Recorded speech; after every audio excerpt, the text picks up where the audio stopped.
everyone, welcome to our channel RBC Bazaar. So today we will discuss about important questions of our unit 2 of physics. So in unit 2 there are two chapters, chapter number 5 electric current and chapter number 6 electric circuit. Okay, तो electric current से हमारा theory में question पूछे जा सकते हैं. Define drift velocity, इसकी definition पूछी जा सकती है आपसे. ड्रिफ्ट वेलोसिटी क्या होती है, ठीक है. नेक्स्ट आपसे डेफिनेशन पूछी जा सकती है mean free path and relaxation time. Clear है. मीन फ्री पाथ को लैम्डा से रिप्रेजेंट करते हैं हम, ओके, एंड रिलैक्सेशन टाइम को हम रिप्रेजेंट करते हैं टाउ से, ओके. टाउ से हम रिप्रेजेंट करते हैं रिलैक्सेशन टाइम को. क्लियर. नेक्स्ट हमसे पूछा जाएगा मोबिलिटी क्या होता है. मोबिलिटी आप सब जो लोग जानते हैं मोबिलिटी क्या होता है. मोबिलिटी को रिप्रेजेंट करते हैं, एक सेकेंड, मोबिलिटी को रिप्रेजेंट करते हैं म्यू से, और इसका फॉर्मूला होता है वी अपॉन. तो mobility is the ratio of drift velocity to the electrical field.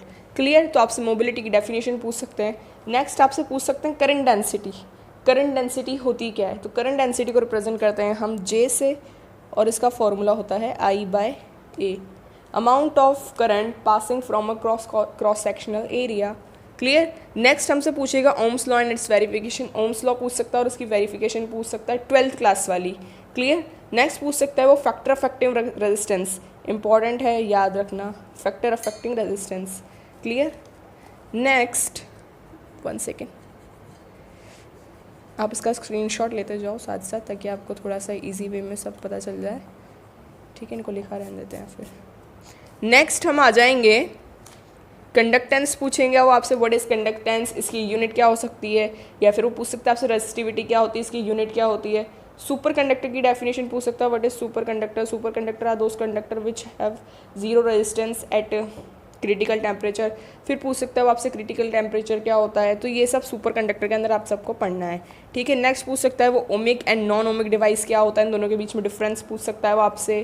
Clear. Next पूछ सकता है वो आपसे ईएमएफ की डेफिनेशन पूछ सकता है. ओपन सेल की डेफिनेशन पूछ सकता है, या क्लोज सेल का मतलब पूछ सकता है वो आपसे. क्लियर. नेक्स्ट वो पूछ सकता है आपसे वोल्टेज क्या होता है, या टर्मिनल पोटेंशियल वोल्टेज क्या होगा. इंटरनल रेजिस्टेंस के बारे में पूछ सकता है वो आपसे. क्लियर. नेक्स्ट पूछ सकता है आपसे सेल इक्वेशन. दो तरह की सेल इक्वेशन होती है, cell charge and cell discharge. इन दोनों के प्रूफ पूछ सकता है वो आपसे. क्लियर. नेक्स्ट पूछ सकता है वो फैक्टर अफेक्टिंग इंटरनल रेजिस्टेंस. ये भी इंपॉर्टेंट है, इंटरनल रेजिस्टेंस को कौन कौन से फैक्टर अफेक्ट करते हैं, ओके. एंड ये पूछ सकता है वो एक और ऊपर था अभी, कहाँ गया, फैक्टर अफेक्टिंग रेजिस्टेंस, ठीक है. एक इंटरनल रेजिस्टेंस और एक रेजिस्टेंस है. क्लियर. नेक्स्ट आ जाएंगे हम इंपॉर्टेंट क्वेश्चंस. ये बहुत इंपॉर्टेंट है. WSB मतलब आप जानते हैं व्हीटस्टोन ब्रिज.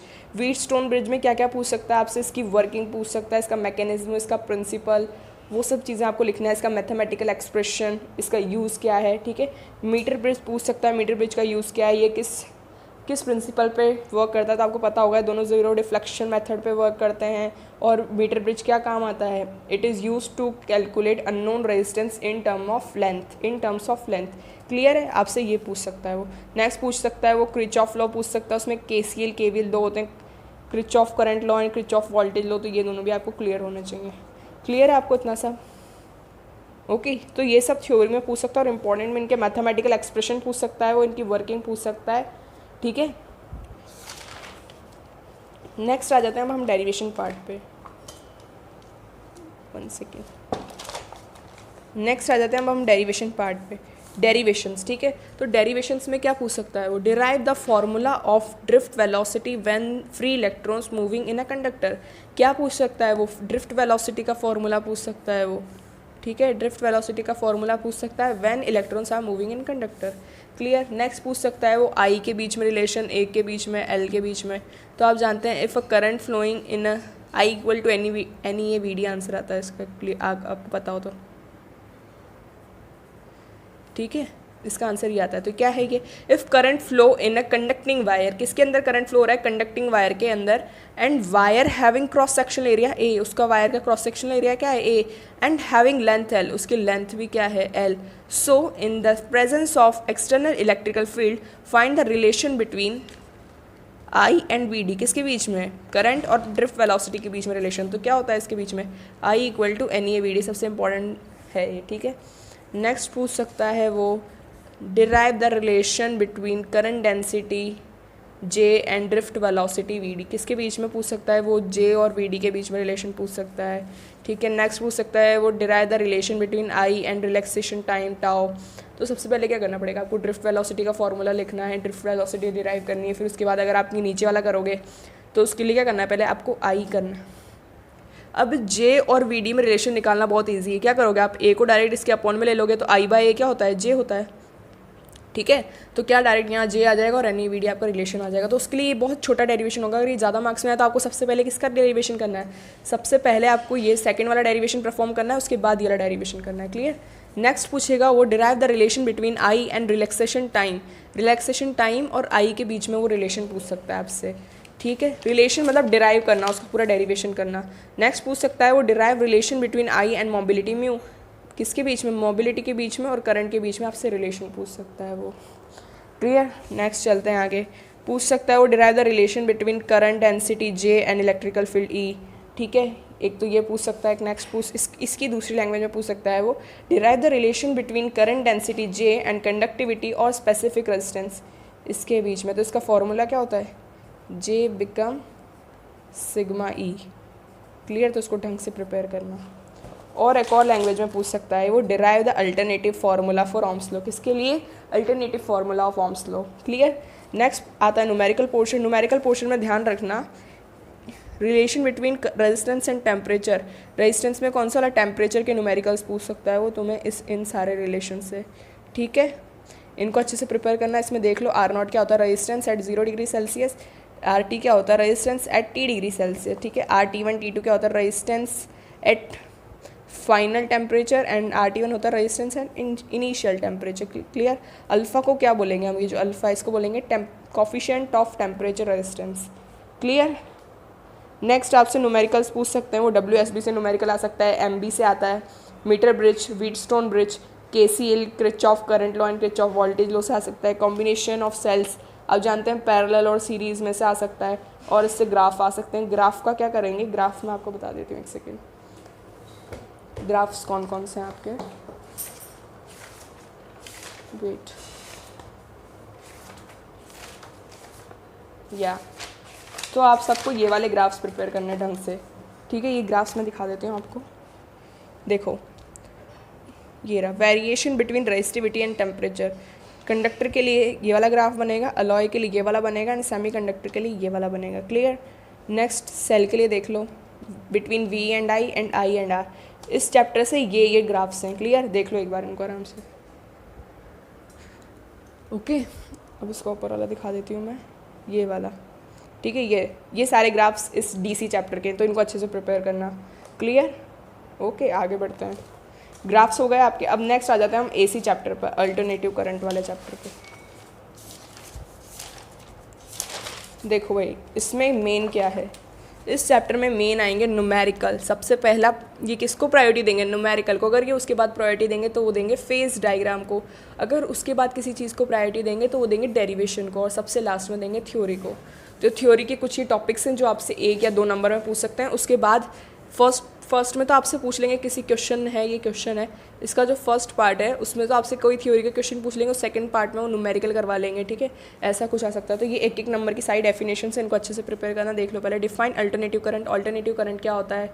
नेक्स्ट पूछ सकता है define peak current and peak voltage. Peak current और पीक वोल्टेज डिफाइन करनी है। नेक्स्ट दूसरा पूछ सकता है वो IRMS and VRMS।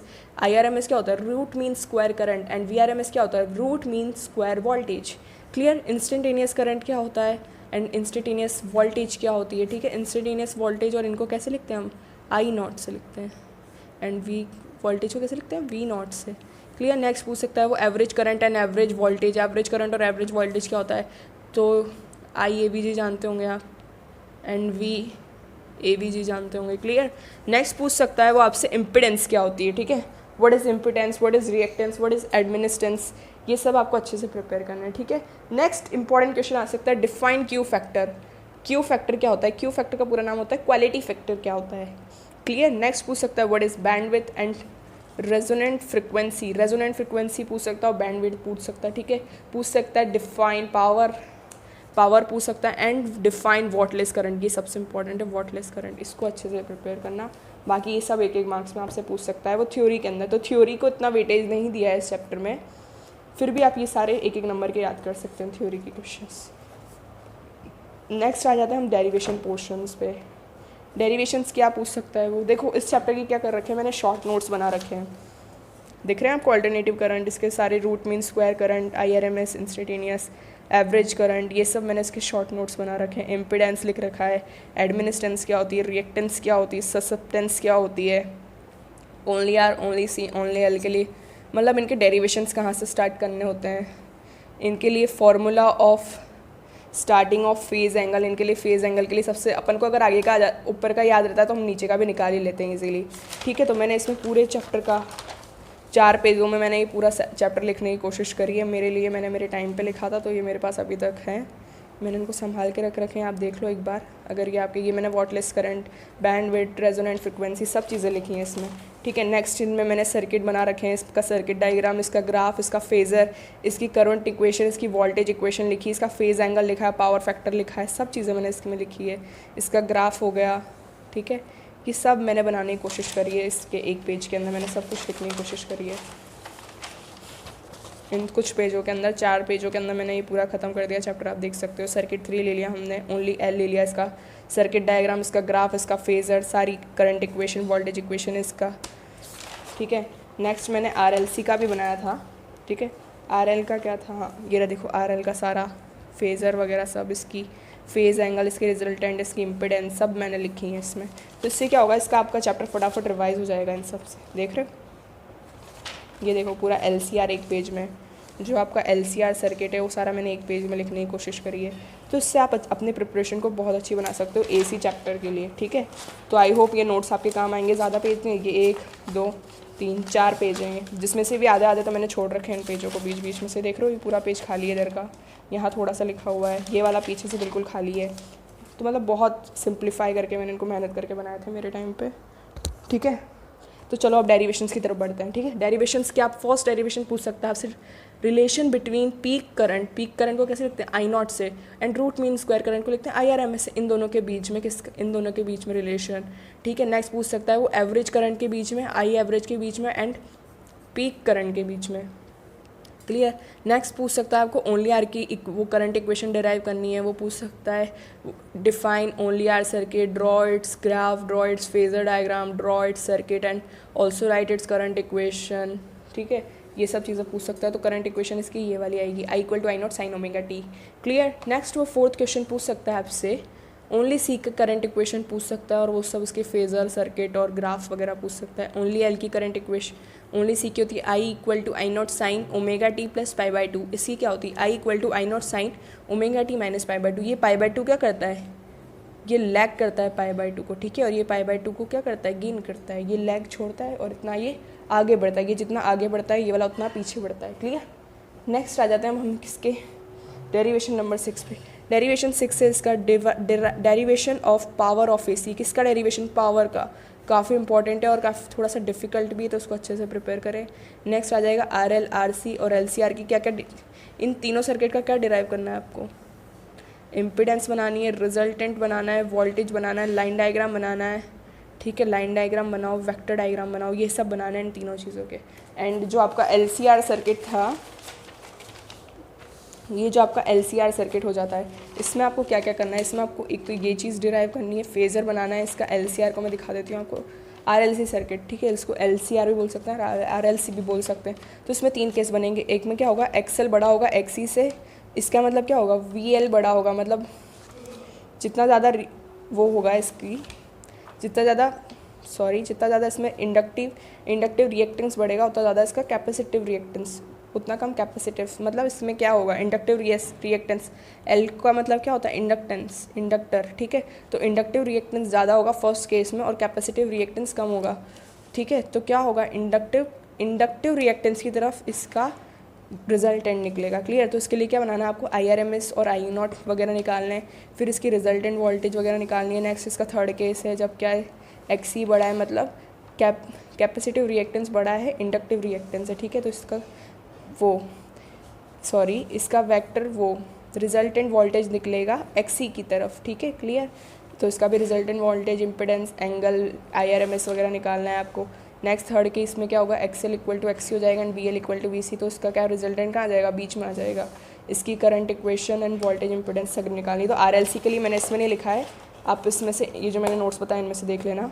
And numericals आएंगे यार इन सब में से, ठीक है। न्यूमेरिकल्स जितने भी सर्किट्स हैं ना, सर्किट्स में से पूछेगा न्यूमेरिकल, और पावर से भी पूछ सकता है, या फिर नॉर्मल ये कौन सा होता है वो फॉर्मूला,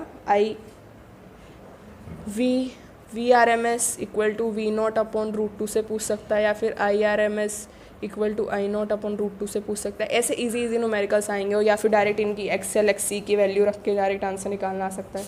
तो बस इन दोनों इस यूनिट में बस इतना ही था, तो इनको अच्छे से प्रिपेयर कर लो। मैं एक बार दिखा देती हूँ आपको सब क्लियरली, ठीक है। देखो स्टार्टिंग से बता देती हूँ, देखो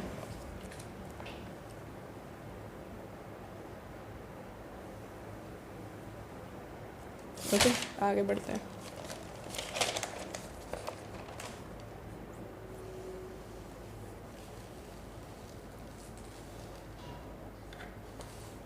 इनको अच्छे से प्रिपेयर कर लेना यार, ठीक है। मेहनत लगती है इनको बनाने में, तो तुम भी थोड़ा सा मेहनत करके इनको पढ़ लेना।